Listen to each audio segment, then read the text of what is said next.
तू असं नाही बोलणार. तुझा आणखी बरी थांबा. आणखी तेच प्रताप.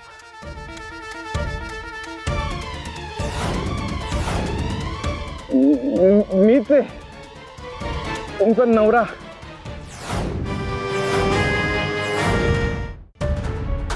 हेल्मेट आहे म्हणून वाचलो.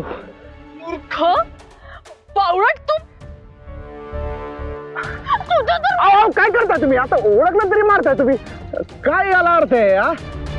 काय तुम्ही पण फेकून द्या ते तिकडे. फेकून द्या ते बाजूला. बावळट मूर्ख आहेस का तू. इकडे का आलाय. मी अहो ते मी मॉर्निंग वॉकला आलो होतो. हा तुम्ही पण तेच करायला आलाय काय? हा? तुला तर मी काय तुला तर मी हा एक तर तुम्ही खोटं सांगून इथं या सुनसान जागी आलाय.